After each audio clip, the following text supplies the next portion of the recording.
छत्तीसगढ़ में विधानसभा और लोकसभा चुनाव के बाद अब नगरीय निकाय चुनाव को लेकर चर्चा शुरू हो गई है। यूं तो चर्चा चुनावी समर को लेकर होनी थी, लेकिन चर्चा के केंद्र में निकाय चुनाव का सिस्टम आ गया है। बिल्कुल। और आखिर निकाय चुनाव के सिस्टम को लेकर इस वक्त बहस क्यों छिड़ी है और क्या कहते हैं जिम्मेदार, इस रिपोर्ट के जरिए आप समझें और देखें।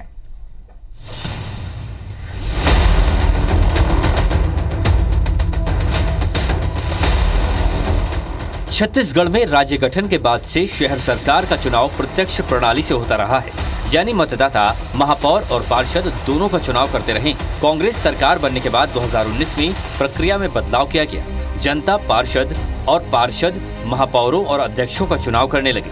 तब बीजेपी ने इस सिस्टम का जमकर विरोध किया।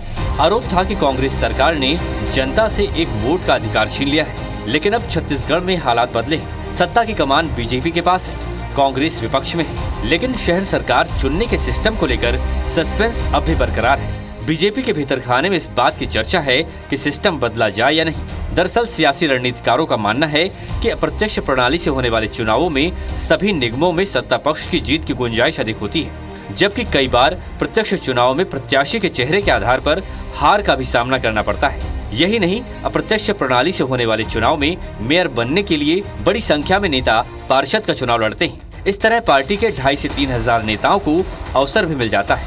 नगरीय प्रशासन मंत्री अरुण साव का कहना है कि अभी इस बारे में चर्चा नहीं हुई है, लेकिन हम दोनों सिस्टम से चुनाव के लिए तैयार हैं। वहीं पीसीसी चीफ दीपक बैज वर्तमान सिस्टम की पैरवी जरूर करते हैं, लेकिन दोनों ही तरीकों से चुनाव के लिए ताल ठोक रहे हैं। इसे लेकर अभी कोई बातचीत प्रारंभ नहीं हुई है और बहुत जल्दी लोकसभा चुनाव की समाप्ति के बाद इस पर निर्णय करेंगे।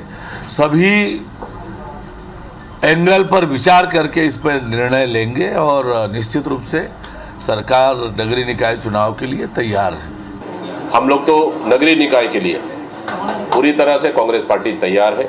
सरकार की नाकामियों को लेकर हम जनता के बीच में जाएंगे और निश्चित रूप से फिर हमारे ज़्यादा पार्षद जीत के आएंगे और नगर पंचायत पालिका से लेके नगर निगम तक हम छत्तीसगढ़ में कोशिश करेंगे कांग्रेस ज़्यादा सीटें जीत कर। छत्तीसगढ़ में 14 नगर निगमों, 48 नगर पालिकाओं और 122 नगर पंचायतों में अगले 2 साल के भीतर चुनाव होना है। इनमें से 10 निगमों में इस साल के अंत में ही चुनाव होगा। यही वजह है कि चुनाव लड़ने के इच्छुक दावेदारों ने जहां तैयारी शुरू कर दी है, वहीं चुनाव के प्रत्यक्ष और अप्रत्यक्ष सिस्टम को लेकर उच्च स्तरीय मंत्रणा भी शुरू हो गई है। नजर प्रत्यक्ष चुनाव की पैरवी करती रही भाजपा की सरकार पर है कि सत्ता में आने के बाद अब वो क्या फैसला लेती है। सौरभ सिंह परिहार, IBC 24, रायपुर।